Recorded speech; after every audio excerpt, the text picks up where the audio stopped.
이 시간 우리에게 주시는 하나님의 말씀은 에베소서 1장 18절에서 19절까지의 말씀입니다. 신약성경 에베소서 1장 18절에서 19절까지의 말씀을 제가 봉독하겠습니다. 너희 마음의 눈을 밝히사 그의 부르심의 소망이 무엇이며 성도 안에서 그 기업의 영광의 풍성함이 무엇이며 그의 힘의 위력으로 역사하심을 따라 믿는 우리에게 베푸신 능력의 지극히 크심이 어떠한 것을 너희로 알게 하시기를 구하노라. 아멘. 남아프리카 공화국에 다이아몬드 광산이 개발되기 시작한 것은 우연한 기회를 통해서였습니다. 1866년에 에라스무스 제이컵스라고 하는 15살의 소년이 우연히 오렌지강 근처에서 반짝이는 돌덩어리를 줍게 됩니다. 이걸 들고 아버지에게 갔어요. 아버지, 이런 걸 주었습니다. 참 예쁘구나 하고서 그것을 선반 위에 올려놓았습니다. 그 마을에 머물던 한 상인이 선반 위에 빛을 발하고 있는, 광채를 발하고 있는 이 돌덩어리를 보고서 물었습니다. 저 돌멩이는 누구의 것입니까? 예, 저희 아들이 주워왔습니다. 그래요? 제가 아들을 위해서 아주 좋은 장난감을 하나 선물할 테니까 저 돌을 저에게 주시겠습니까? 정말입니까? 드리다 말다요 하면서 그 돌을 넘겼습니다. 이 아버지는 이 돌이 얼마나 귀한 돌인지를 몰랐던 거죠. 상인이 이것을 가지고 가서 감정을 했더니요, 무려 21.25캐럿의 다이아몬드였습니다. 이 다이아몬드의 이름이 유레카 다이아몬드인데, 이것이 나중에 이제 이렇게 모양을 갖추고 하는 이 과정에서 더 작아져서 한 10캐럿 정도로 가공이 돼서 지금은 전시가 되어져 있는데, 10캐럿만 해도 그 가치가 얼마나 될까? 10캐럿 다이아몬드 값을 찾기가 어려웠습니다. 다 검색을 해보니까 얼마 전 홍콩에서 10캐럿이 조금 넘는 블루 다이아몬드가 거래가 되었는데, 그 가격이 얼마인가 했더니요, 350억에서 400억 사이라고 이야기하더라고요. 여러분, 이렇게 가치 있는 그 다이아몬드를 진가를 알아보지 못하고 장난감 하나 가격에 넘긴 겁니다. 아무리 귀한 보물을 얻어도 그 가치를 모르면 결국 돌덩어리 취급을 하고 마는 것이죠. 다이아몬드와 비견할 수 없는 정말로 고결한 가치가 있는 것이 바로 하늘의 영광입니다. 사도 바울은 성도들에게 하나님께서 은혜를 베풀어 주셔서 그들의 마음의 눈을 밝혀주시기를 기도합니다. 이것을 통해서 부르심의 소망을 알게 하시기를, 그리고 오늘 본문에 보니까요, 그 기업의 영광의 풍성함이 무엇인지를 알게 하시기를 기도하고 있습니다. 아무리 빛나는 하나님의 나라, 그 영광스러운 그 나라를 상속받는다 할지라도, 기업이 상속이잖아요. 상속받는다 할지라도 가치를 알지 못하면 그러면 하찮은 취급을, 그냥 돌덩어리 같은 취급을 할 수도 있는 겁니다. 그렇기 때문에 그 가치를 하나님이 알게 하시기를, 그 기업의 영광이 얼마나 풍성한지를 보게 하시기를 기도합니다. 이 기업에 대해서 조금 더 이야기를 나누겠습니다. 이 기업, 클레로스라고 하는 이 헬라어는 원래 1차적인 의미가 뭐냐 하면요, 제비 뽑기입니다. 제비. 여러분, 제비 뽑아 보셨습니까? 그 갯돈 타실 때, 정하실 때 제비 뽑잖아요. 누가 다 먼저 순번을 정하나. 웃으시는 분은 해보시는 분 같은데요. 자, 이 제비가 얼마나 중요합니까? 그렇죠? 순서가 딱 정해지고. 자, 그래서 첫 번째 의미가 제비고요. 두 번째 의미가 할당되어진 몫을 의미합니다. 제비를 뽑았을 때 요건 내 거야, 그렇죠? 할당되어진 그 몫이란 뜻이 있고, 여기에서 더 나아가서 상속이라는 의미가 있습니다. 부모에게 재산이 있는 재산을 자녀들에게 나누어서 할당해주는 그 상속의 의미가 있는 것이죠. 자, 이 단어를 왜 사도 바울이 사용했을까요? 바로 구약의 배경을 염두에 두고 선택했을 겁니다. 가나안 땅에 들어간 이스라엘 백성들, 출애굽을 해서 가나안 땅에 드디어 들어갔을 때 이 약속의 땅을 어떻게 합니까? 제비 뽑아서 나누죠. 자, 이 의미가 뭡니까? 왜 제비를 뽑습니까? 하나님께서 이것을 통해서 이 땅을 배분해 주신다. 즉 하나님이 주시는 기업이다, 하나님이 주시는 상속물이다 라고 인정하고 받아들인다라는 것입니다. 바로 이 기업의 영적인 의미를 상기시키기 위함입니다. 우리는 하나님의 나라, 천국을 상속받을 이들입니다. 하나님께서 우리에게 주시는 이 하나님의 유산, 하나님의 유업이죠. 자, 이 기업에 영광이 있다면 그 영광은 누구의 영광일까요? 당연히 하나님의 영광입니다. 하나님의 소유물이니까요. 자, 하나님이 어떤 분이십니까? 하나님은 전지전능하시고 또 무소부재하시고 또한 온 우주에서 가장 아름답고 존귀하신 하나님, 그 영광스러운 하나님, 그분의 찬란한 영광이 어디에? 그분의 기업, 그분의 소유에 가득하다는 것이죠. 자, 천국의 가치, 이런 하나님의 영광을 알아볼 수 있는 눈이 열려야, 그래야 하나님의 상속을 귀하게 여길 수 있습니다. 여러분, 이 아는 것, 이게 얼마나 중요합니까? 아무리 대단한 오페라에 정말 비싼 티켓을 끊고 들어가도 그 오페라의 가치와 음악의 가치를 모르면 거기서 꾸벅꾸벅 조는 겁니다. 가치를 알아야 됩니다. 사도 바울은 성도들이 이 기업의 영광의 풍성함의 가치를 알 수 있도록 은혜를 달라고 기도하는 거죠. 여러분, 우리가 바로 이것을 알아야 되는 겁니다. 우리는 바로 상속자들입니다. 예수 그리스도와 함께 하나님의 나라를 상속할 우리들에게 주시는 하나님의 이 유업, 기업의 영광의 풍성함을 반드시 알아야 됩니다.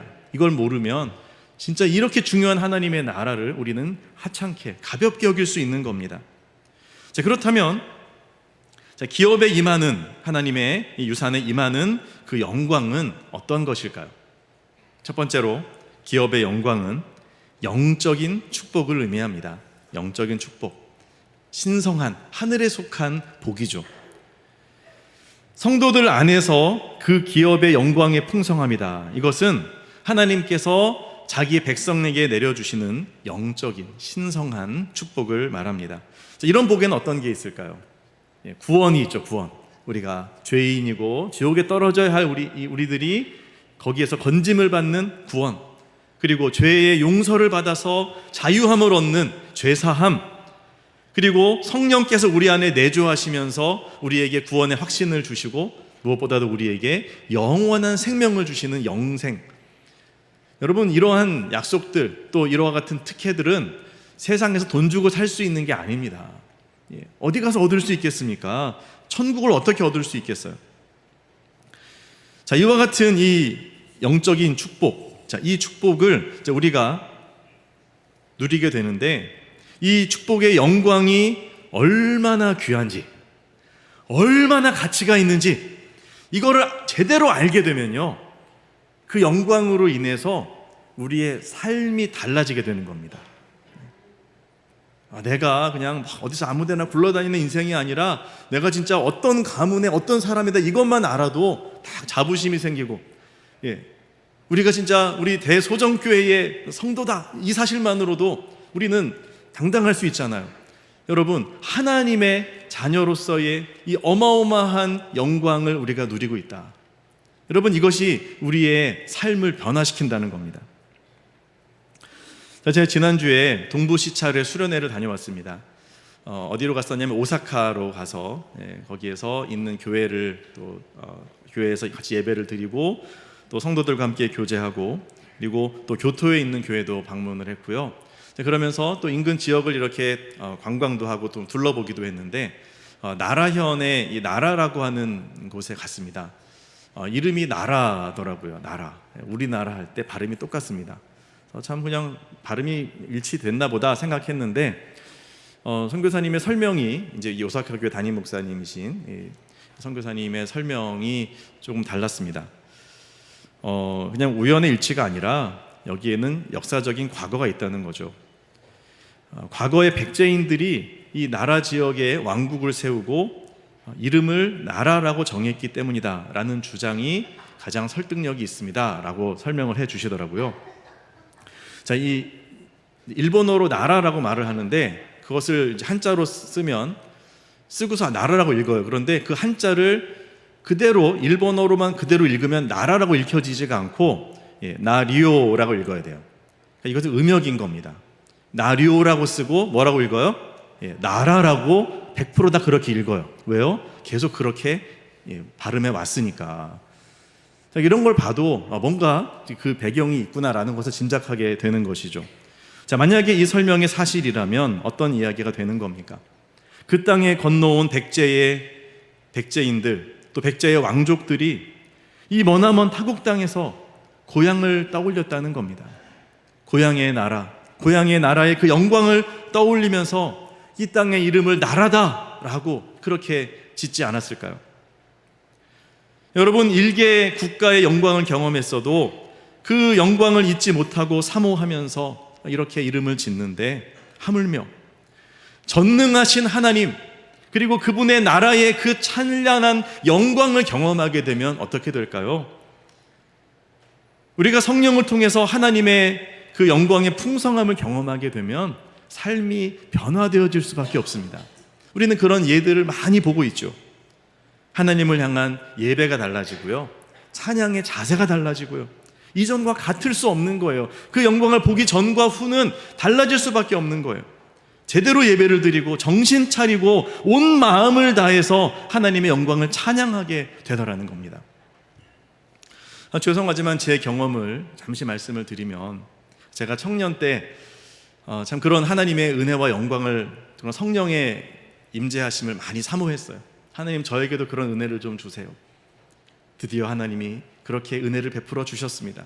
정말로 눈물로 회개하고 제 속에 쌓여있던 것들을 다 털어내고 그렇게 주님의 은혜를 경험하게 되면서, 그전에는 예배가 좀 길게만 느껴지고 지루하기만 느껴졌는데요, 그 예배가 너무도 짧게 느껴지는 겁니다. 그리고 예배 형식이 늘 똑같잖아요. 늘 같은 스타일의 예배를 드리는데도 이게 같은 예배가 아닌 거예요. 매번 드릴 때마다 그 예배의 모든 순서가 새롭게 내 안에서 경험되어지고 묵상되어지고 고백되어지는 이런 체험을 합니다. 자, 그런데 은혜는 한번 받고 나서 계속 이어지는 건 아니잖아요. 그 다음에 또 은혜가 시들해지는데, 그런데 뭐가 남습니까? 은혜 받았던 기억이 남잖아요. 그 영광을 내가 또다시 느끼고 싶고 보고 싶은 거예요.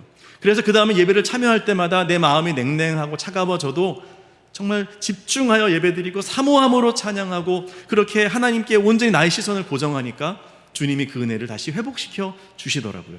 이런 경험들을 했습니다.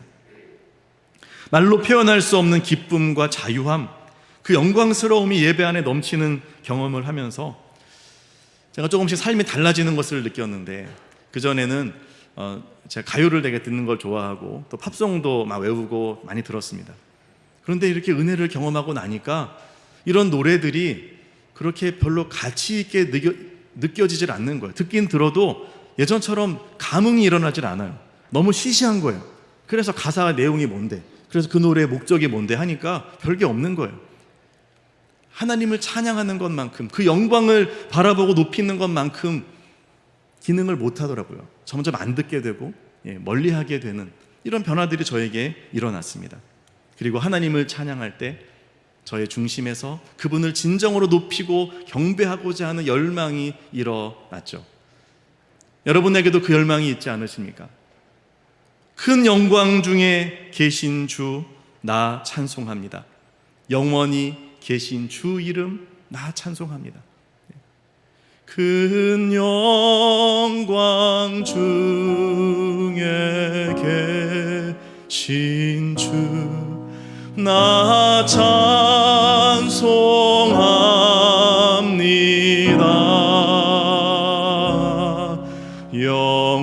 영원히 계신 주 이름 나 찬송합니다.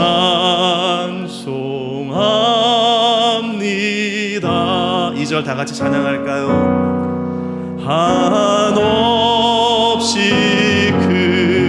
크신 능력을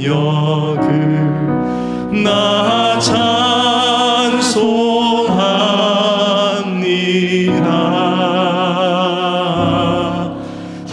참되고 미쁜 그 언약 나 찬송합니다. 온 천지 창조하시던 온 천지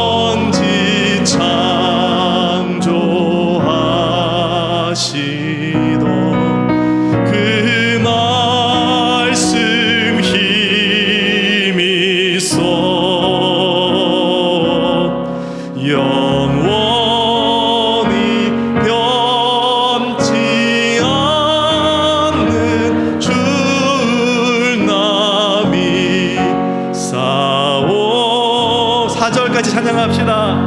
그 온유하신 충성, 그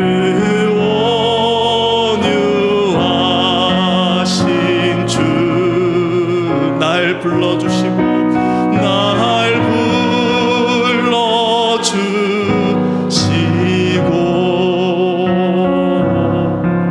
그 품에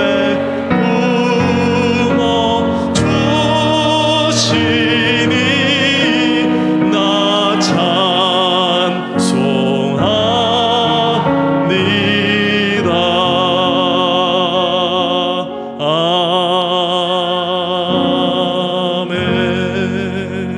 아멘.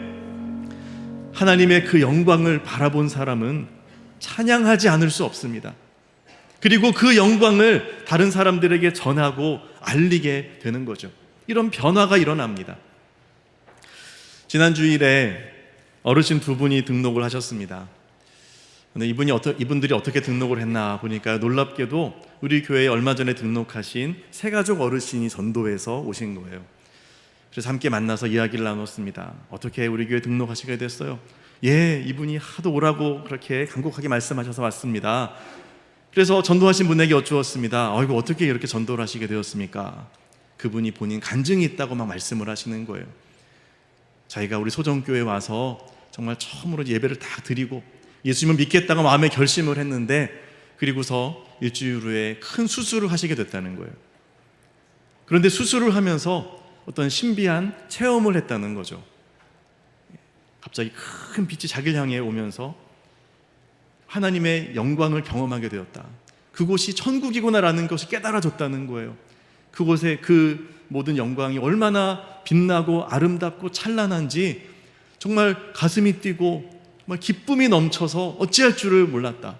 그래서 천국이 있다고 말만 들었는데 그 천국을 하나님이 보여주셨다고 하면서 막 그 얘기를 하시는데 표정을 보니까 진실이 묻어나는 거예요. 참 하나님이 그 인생의 고령의 시간에 정말 그런 방식으로도 또 부르시고 구원하시는구나, 이런 생각이 들었어요. 저 그러면서 정말 그렇게 천국이 분명히 있다고 확신 있게 말씀을 하시더라고요. 그랬더니 그 앞에 그 전도받아 오신 두 분이 고개를 끄덕끄덕 하시는 거죠. 그래서 제가 그 두 분께 복음을 전했어요. 예, 천국이 있습니다. 그리고 지옥도 있습니다. 어떻게 천국에 갈 수 있는지 말씀을 드리겠습니다 하고 복음을 전해드렸더니요, 이 두 분이 다 아멘 하시고 예수님을 구주로 영접하시고 그런 일들이 있었어요. 이렇게 간증하시는 이 성도님의 얼굴이 정말 확신에 차서 기쁨으로 충만하더라고요. 여러분, 천국은 바로 이와 같이 그 영광을 바라보는 이들의 마음을, 가슴을 뛰게 하고 또 기쁨이 넘치게 하는 것입니다. 바로 그 천국이 저와 여러분의 것임을 믿으시기를 바랍니다. 그러므로 우리 모두는 그와 같은 하나님의 영광, 그 나라의 영광을 깨닫는 은혜를 입어야 합니다. 그 천국을 바라보면 바라볼수록, 하나님을 사모하고 그분을 찬양하면 찬양할수록 세상과 가히 비교할 수 없는 그 영광의 풍성함을 우리는 더욱더 누리게 되고요, 이것을 전할 수 있는 것입니다. 주님의 영광을 경험하고 또한 그 영광을 전하는 여러분들 되시기를 바랍니다. 이렇게 기업의 영광은 우리에게 주어지고요, 두 번째, 하나님의 축복으로, 영적인 축복으로 첫 번째 주어지고, 두 번째는 어떻게 주어지냐면 하나님의 기업이 된 성도들에게 임하는 영광으로 주어집니다. 우리는 하나님 그리고 그분의 나라를 상속받게 됩니다. 기업으로 받게 되는데, 이것을 누리면서 동시에 우리가 하나님의 소유가 되는 겁니다. 우리가 천국의 일부가 되는 것입니다. 자, 이렇게 하나님의 기업이 된 성도, 그 성도라고 하면 거룩한 물이라는 뜻이잖아요. 정말로 이것은 위대한 고백입니다. 이것은 직분하고는 또 다른 거예요. 본질적인 하나님의 거룩함을 입은 무리들, 이런 뜻이잖아요. 성도. 여러분, 이 성도들에게 하나님이 어떤 복을 주십니까? 그 성도들의 삶의 모든 영역에 하나님의 영광이 임하게 하시고 하나님의 영광이 그곳에 나타나도록 하시는 복을 주시는 겁니다. 이사야 60장 1절입니다. 일어나라, 빛을 발하라. 이는 내 빛이 이를 얻고 여호와의 영광이 내 위에 임하였음이니라. 아멘. 다윗은 이렇게 자신의 삶의 모든 영역에 임하는 하나님의 영광을 경험하면서 그는 이렇게 고백합니다. 시편 16편 6절입니다. 함께 읽겠습니다. 시작. 내게 줄로 재어준 구역은 아름다운 곳에 있음이요 나의 기업이 실로 아름답도다. 아멘. 자, 자신에게 주어진 모든 삶의 영역들이 어디에 있다고요? 아름다운 곳에 있대요. 다 하나님이 줄로 재어서 다 이건 다윗 너의 영역이야 라고 이렇게 할당해 주신 그런 기업이라는 거예요. 이 기업의 영광이 얼마나 풍성한지를 그는 이렇게 고백합니다. 나의 기업이 실로 아름답도다. 따라합시다. 실로 아름답도다. 예, 정말로 아름답다. 그 영광을 본 사람들의 고백이죠. 여러분, 우리도 이 고백이 필요합니다. 우리가 하나님의 기업이라면 하나님이 줄로 재어주신 우리의 삶의 모든 영역, 나의 인생, 나의 가족, 함께 예배하는 예배의 공동체, 나의 일터, 또 모든 나의 현장들, 그 모든 영역들이 하나님이 줄로 재어주신 나의 영역이다는 것을 우리가 알아야 하고요. 하나님이 할당해 주신 분기심을 믿어야 하는 겁니다. 이 구역에 하나님의 영광이 충만하다. 실로 아름답다. 이거를 보지 못하면 인생이 힘들어집니다. 우울해집니다. 아이고, 내 인생이야.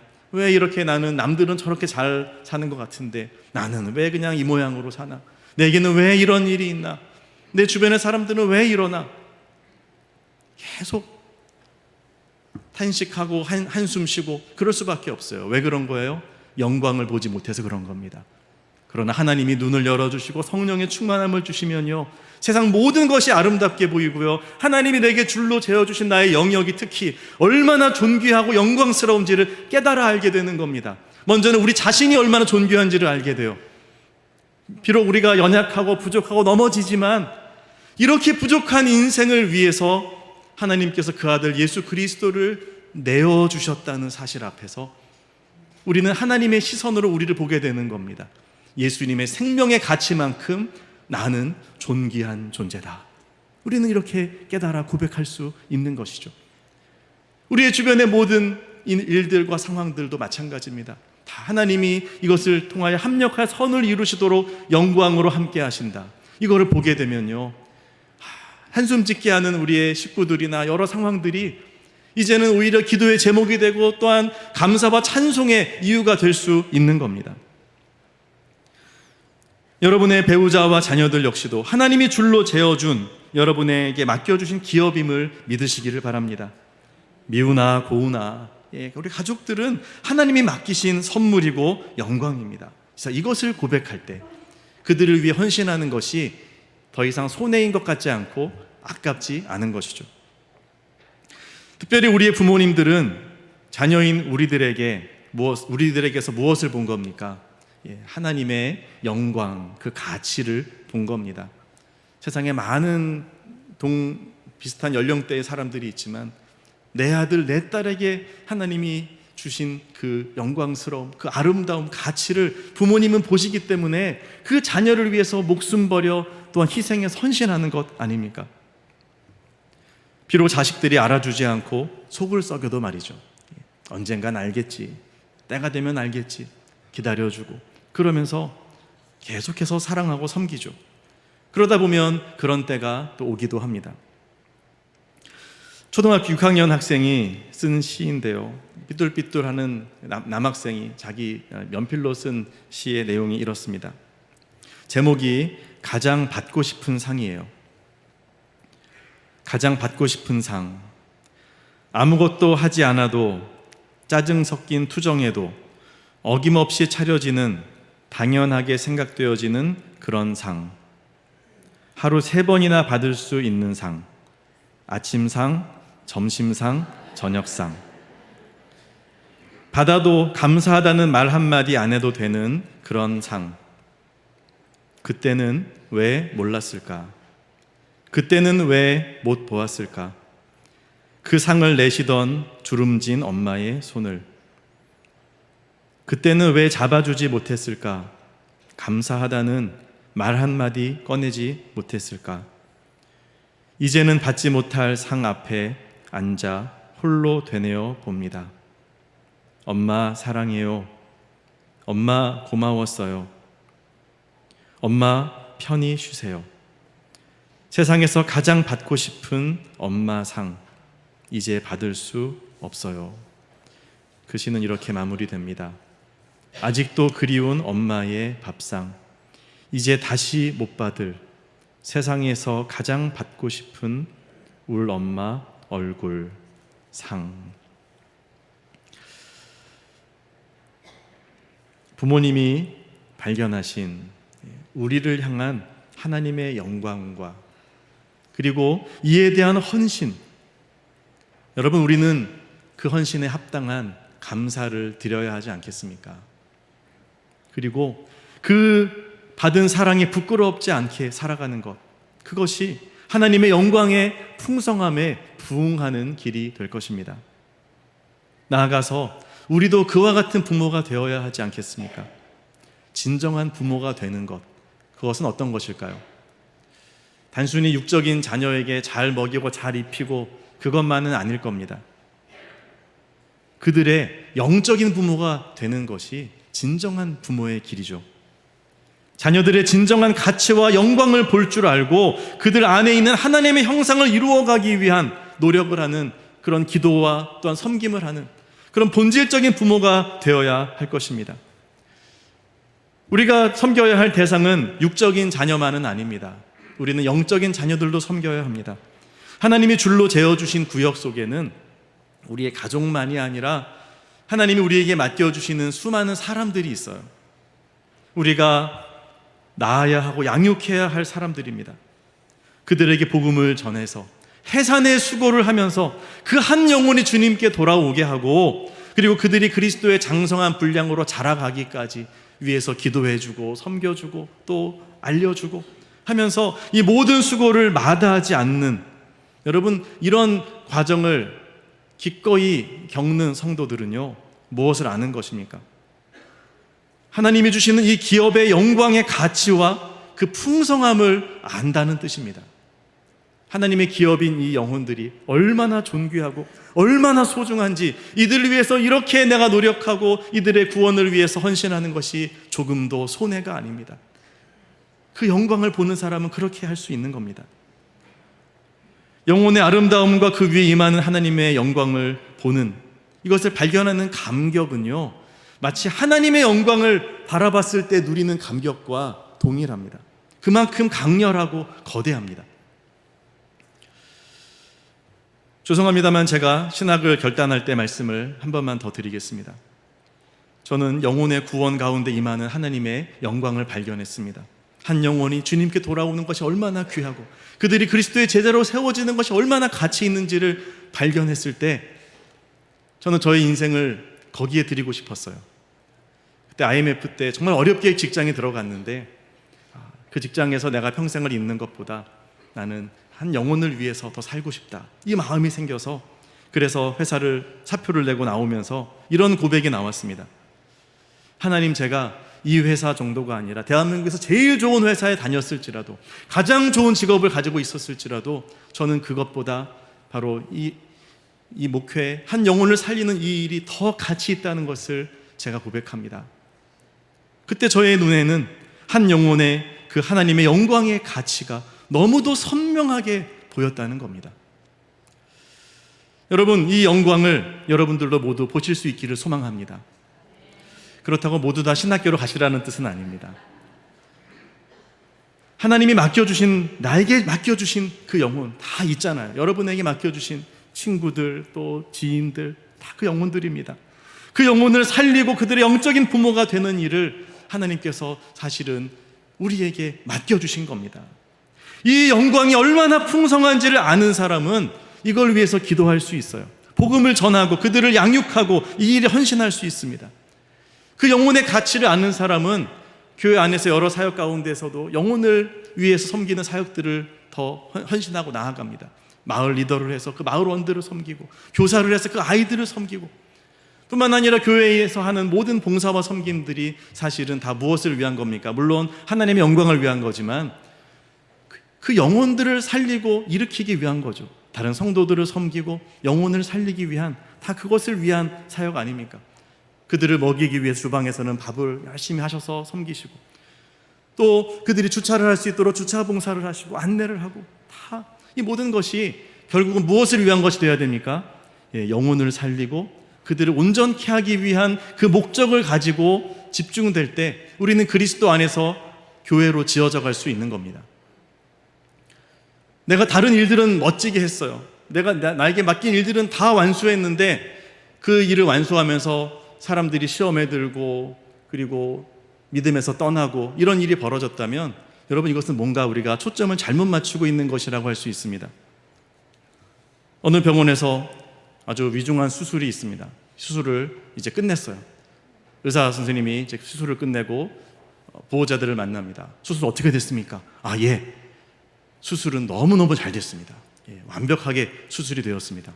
다만 환자가 돌아가셨습니다.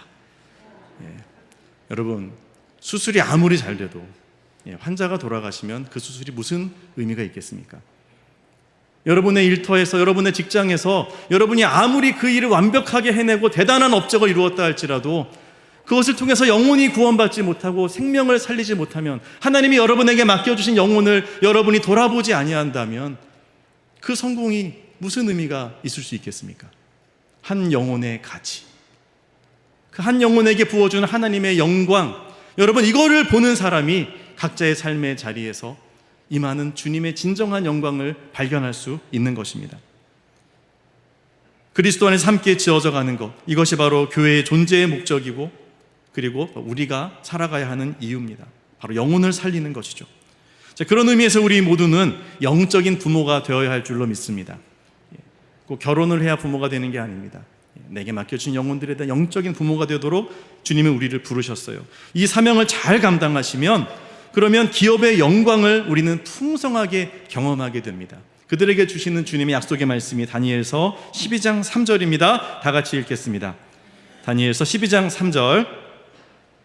자막이 안 나와서 제가 다 같이 읽겠습니다. 시작. 지혜 있는 자는 궁창의 빛과 같이 빛날 것이요, 많은 사람을 옳은 대로 돌아오게 한 자는 별과 같이 영원토록 빛나리라. 아멘.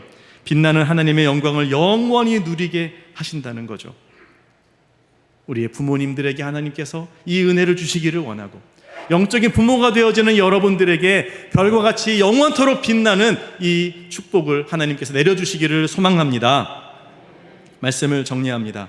우리 모두가 마음을 밝히시는 성령의 역사하심을 경험하면서 하나님의 나라를 풍성하게, 그 하나님의 나라의 영광을 경험하여서 삶의 변화를 누리시기를 바랍니다. 그리고 하나님의 기업이 되어서 삶의 곳곳에 임하시는 하나님의 영광을 깨달읍시다. 무엇보다도 다이아몬드보다 더 값진 그 한 영혼의 영광과 풍성함을 발견하고 그 영혼을 살리는, 그 영혼의 영적인 부모가 되어서 별과 같이 영원히 빛나는 여러분들 모두 되시기를 예수 그리스도의 이름으로 축원합니다.